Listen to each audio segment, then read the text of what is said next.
Yes. Rob is giving a thumbs up. Thank you, Rob.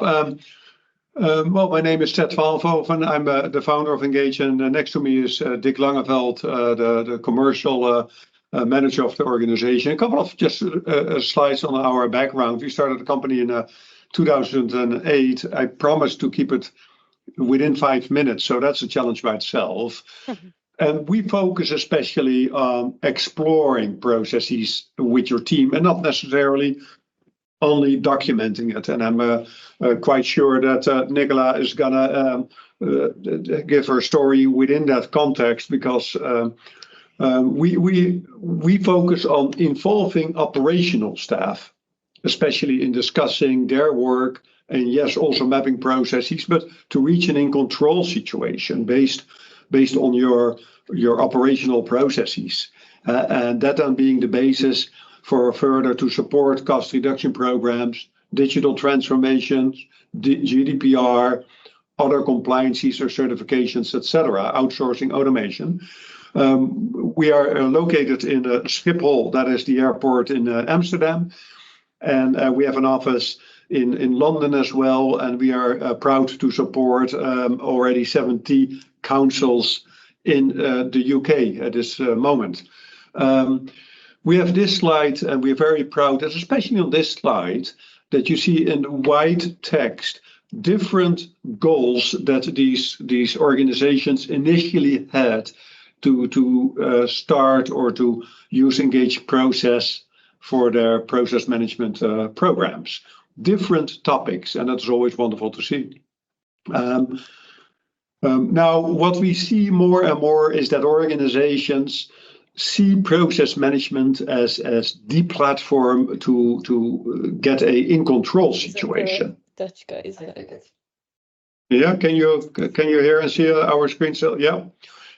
So using process management to basically get in control of your organization and to support from that point of view different goals, different programs. For example, if there's a change in the rules and the regulations, then you can point out where in the processes that has an impact. And connected to the processes is also your systems. So that is not a separate and not connected program. No, it is the interconnection between different programs and goals.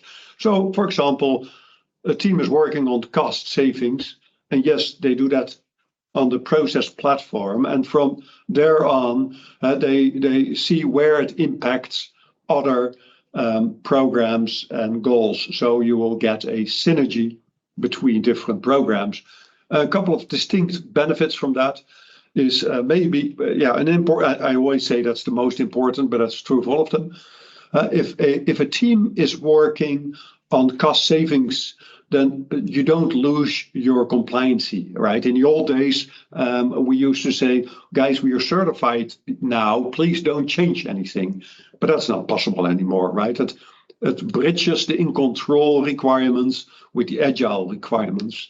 Another very important one is that specific details of programs becomes visible in your work processes at the right spot at the right moment, and process management can help with that.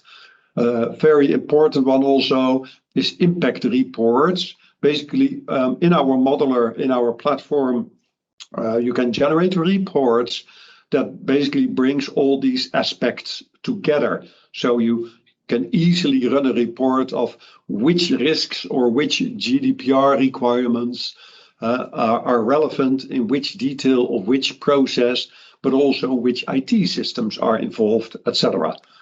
So you, like I said, you get a synergy between these different programs. And you get that synergy without losing your focus on your primary processes. You always keep your focus on the primary processes. And several organizations proudly telling us this also gets your people involved, your operational staff involved in programs that traditionally were just executed by some staff department and operational team not being involved. I'm now seeing if we have a next slide, Dick. Yes, we do. Yeah, this is a wonderful example that one council, one organization, I don't think it is a council, I cannot, yeah, service requests, permits, that is a council.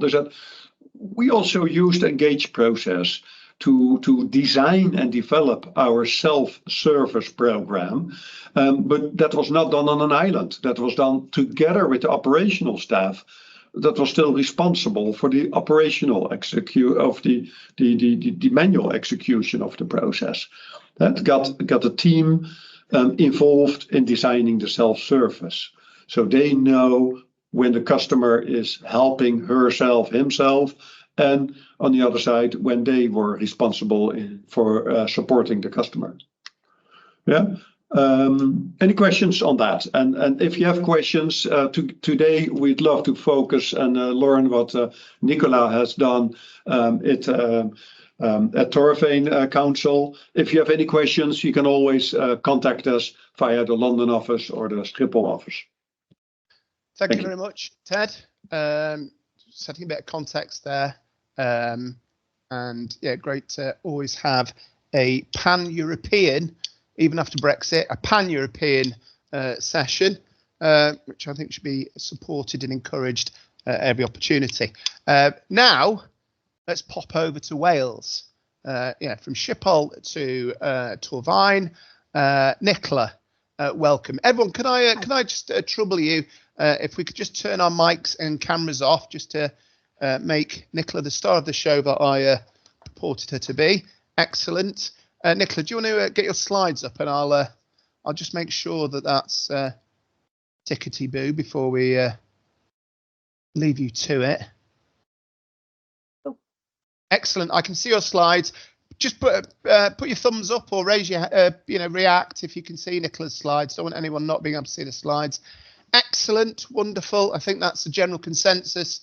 Nicola, I will be lurking in the background, but really looking forward to this. Share your story. Okay, thank you so much. Well, although I'm talking about Wales, I'm actually based in deepest, darkest Somerset this morning. So there we go. It's beautifully sunny, as you can probably see. So I'm here to talk to you about our Dare to Transform programme, our approach, and also how we use Engage as part of that process. I'm going to give you a quick overview of, I know there are some Welsh authorities here, I've seen them there, I've seen you, but I'll give you a quick overview of who Torfaen is. We'll talk about the service design methodology and tools and techniques. Tools and techniques is focus a lot on the Engage process modeler. And then we'll go in, I'll show you some examples of what we've done, how it works and so forth. So hopefully it'll be useful to you. So Torfaen in South East Wales, as you can see, sort of eastish of the Brecon Beacons, east of the valleys, and north of Newport and Cardiff. Tourism highlights: if you haven't been to the Big Pit National Museum, it's great and it's free, which is always a bonus. So key stats on Torfaen: it's a really small borough within South East Wales, as I said. Population 92,000-ish. We've got three main settlements: Blanavon, Cwmbran, Pontypool. Not great big towns or whatever, but they're fairly large. Our interesting thing is that we've got the most deprived and the least deprived people often living in opposite sides of the same street and things like that, which is quite unusual, I think, in most places. And we are the third smallest in Wales, but we've got the third highest population, so we're quite densely populated. So Dare to Transform is our service design methodology. This isn't something that's just kind of happened in the last year or couple of years or something. This is something that I've been working on over quite a few years. As you can see from the little orange points on the map, I've used this in lots of different places, and it's changed and it's grown and developed, as we say. And I've got training sessions that go with it and all that kind of thing. So, but at the heart of it is the Engage process modeler, as you'll see as we go through.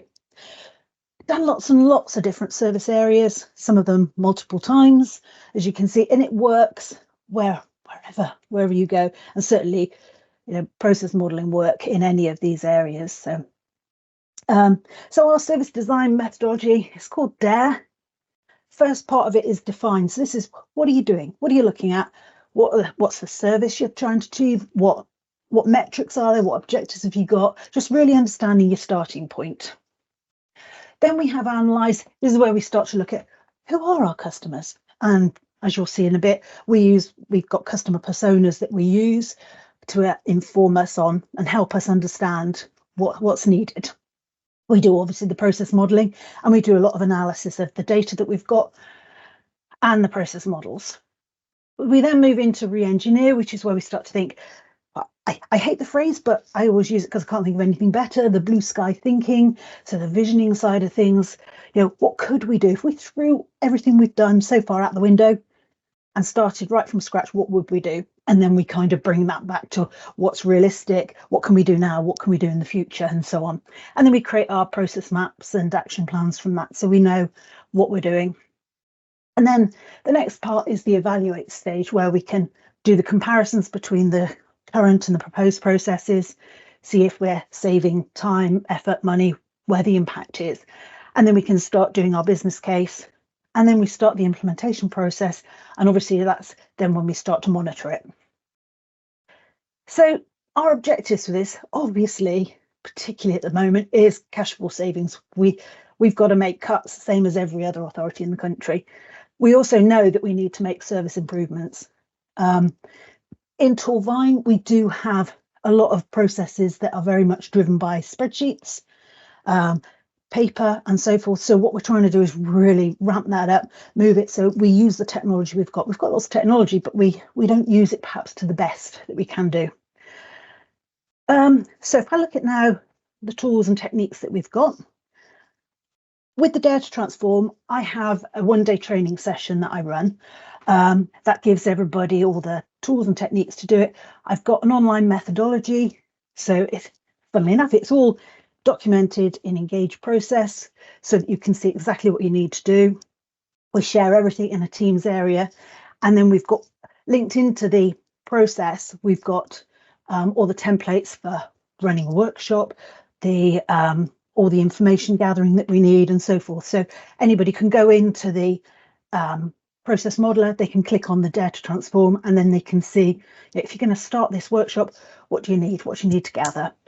And obviously we've got the customer personas as well that are key to that. And then finally the Engage process modeler is the key thing when we're actually modeling the processes. So this is why we use the process model, and for me perhaps the most important one is the speed of capture. I've done the process where you stick the post-it notes on the wall and then they fall off, and then you can't, and then you want to move things, and you just, you lose everything. So this is so easy to do, quick and easy in a workshop, and we can easily make changes. So if we forget to put something in, we can easily insert it. The analytics then are a real good thing for us, because that shows us whether it's the cost, whether it's the number of steps in the process, we can see all of that and really understand where we are and what we're doing and what we're achieving. So I was going to look at Engage process. I think it's 5 different modules that we use, or embedded in Engage process. So the admin center, here's where we've got the users and authorization, so I can set people up. We've got global tables and we've got icon sets, so you'll see the icons we use. We can add to those as we go through. Then the modeler itself is where we create the process maps. We can use that to share processes with people across the organisation and outside of the organisation when we need to, run the analytics. There's a brainstorm functionality in there, which people love, which is the online post-it notes, really, so people can submit and put post-it notes up. And then there's all sorts of reports that we can get. And then the viewer is where I can share all the processes with people, and they can go in, they can see it, they can add comments onto it. So if they're saying that something isn't quite right, we can then have a look at that together and we find out what's going on. And they can also produce reports from there. And then publisher is where we produce the final maps and the overviews. The overviews, I'll show you how that happens in a minute, but they're really, really quite powerful. And then finally, team board. This is something that's fairly new and I absolutely love it. It's a little bit like Trello. I sound like I just love Engage, but I've used it for so long and it's been so great for what I've been doing. So we use that a lot for the visioning side of things. So what I was just going to do then is just show you how all of that fits into our process. So in the define stage, the admin center is really, really important to us. So it's where we set everybody up. We start the team board with project design. So we understand what we're doing, where we're going, what the plan is. And then on the analyze phase, the model obviously, you'd know, is key for mapping the process, but also we use it to map customer journeys, and we collect lots of data in there if we can, and sharing and so forth. We use Teamboard for visioning because we capture all the process, then we can analyze all our opportunities and so forth. And then obviously we do sharing and then the final stage is where the modeler really comes into its own, doing the comparisons for us and the analytics and the reporting so that we can share everything. You've seen an example of a process map before. This is one that I did quite a while back for housing. You can see it, all these little icons. They're all like post-it notes, but post-it notes on speed, I would say, really, because behind each one you can put all sorts of information. These things, I've got GDPR, this is an example that we were doing at that point, but these are all tailorable, so you could put anything in there, you could create anything you want. So I always have IT in there. You might have other information that you need to collect. So it just means the more information you can put in there, the more information that you can get out of it at the end. I know a lot of people like swim lane view, so at the click of a mouse, you can put that same process into swim lane view. It can be by roles, which is what I've got here. You could do it by IT, so you can see everywhere that uses a spreadsheet or an IT system or whatever. So you can really have an in-depth look at the process, seeing it in very many different ways as well. So this is a quick run through. What I was going to do now is just give you an example with a very small service, just to show you how we've done it. So this is about trees. This is our data transforms process mapped in Engage. What I've done with the tree service is this is an overview here. It's like a little mini menu. So on the live system, you click on any one of these squares and you can see the customer journey as is, as was, and so forth. This is one of our personas, Brian, who lives in Blenavon. And we take the personas and use them to actually understand the journeys that then informs the process. And then we look at how we want them to see things differently. So when we look at the customer impact, this is the customer experience that Brian sees. Yellow is kind of something that's okay, yeah, right, that's fine. Green is, you know, something that adds value to him, and obviously the red is something that's not great for anybody. It's a waste of time. In this case, Brian is trying to report the issue. I mean, his issue actually is that there's a tree, it's blocking the view of a beautiful site. So, but he wants to get rid of it. Obviously, we're not going to do anything about it, but eventually he finds out how to report it. He waits and waits for a response, and it just takes forever. He probably doesn't ever get a response to it, to be fair, until he makes a complaint. That's the way our process works at the moment. What we want to do is for him to be able to go, see that issue, come back, find out how he can report it. And if it's something that we're not going to deal with, like just take a tree down because it's blocking a view, then he's better informed because he understands why.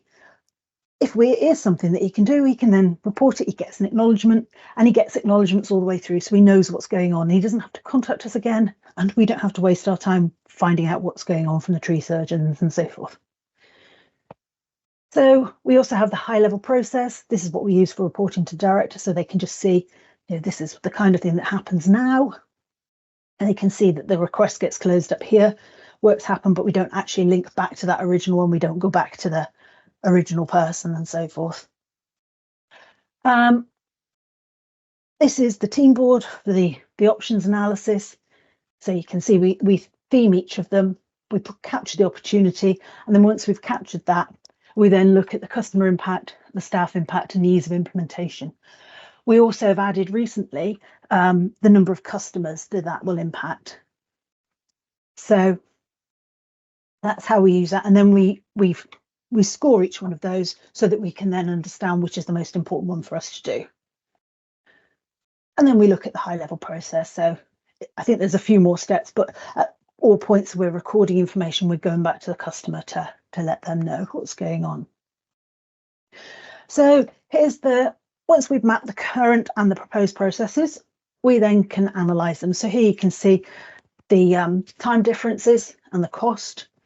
So currently, processing time, which is the actual time that the guys, apart from the tree team, when they're actually out on site, but for sort of the office-based people, it takes us about an hour and 6 minutes to deal with the tree. Overall, it takes us 37 hours, 40 minutes basically to deal with each tree report that comes in. What we're saying in future, it'll take us about 16 minutes. So we're saving 75%. So we can see this because we've mapped it, we've captured what we're doing, and we understand the process in great detail, both current and proposed. So you can see we're saving a fair amount of money from doing this, and we're saving a lot of time. If I take that up on an annual basis, at the moment, we only know some of the reports. A lot of them aren't recorded on the system. We've got the My Council Services system. We don't necessarily record everything on there. We've got members' inquiries that come in, they're not always recorded. So, this is a very reserved estimate, I would say, of what we're actually going to save in this process. So you can see overall, we should save about 23,000, but we're saving a lot of hours. And when we've got a tree team of one person inspecting and 2 teams going out, if we can reduce the amount of time that he's inspecting, we can get that all the trees dealt with and maintained as best we possibly can. So we can also then look at it by post. So I can say, okay, the CSOs, we're saving them a little bit of time, not a lot, just a little bit, but the street scene team leader, actually, we're taking her right out of the process. She doesn't need to be involved in it. We're saving the tree officer himself a significant amount of time on each one. So you can break it down to this level, so you really can see, and all this information comes directly from the system, so I can get that running a report quite quickly and easily. I'm just going to give you a few other examples because that was a very small one, but this is an overview of the council, so our directorates as are. Under adults and communities, all we've done there really is mapping customer journeys. So for each of our personas, you can see another 3 or 4 personas that we've got. We've mapped different aspects of their lives as part of the improving the front door for the adults and communities service. So that's all about how they can improve. So they're looking at that, and then they're taking that forward to improving their front door. Traffic regulations. This is a very, very manual process currently, as you can probably tell by the amount of time that they're dealing with here. Significant savings. We can't say how much we're going to save on an annual basis, because what this is pulling out is that a lot of the time the teams don't have all the data. We know certain things, but we don't have full amounts of data. So what we're doing is building that into everything that we're saying, so that we're going forward, we've got the data, we can then carry on and improve as we go. So where we are now, got the completed reviews here that we're starting implementation on. We've got those things that are underway. These are coming to an end, hopefully by the end of March or just after. And then for the future, we're really wanting to focus on implementation. We want to get services to do some of their own. And I think because of the savings we've got to make next year, I think that's going to actually happen. And then we'll be doing some of the bigger reviews sort of centrally as well. And that, in a very short time, is our Dare to Transform process. So thank you all very much. Oh, I'm back. There you go, Anne. Nicola even. I'm Nicola. Wonderful.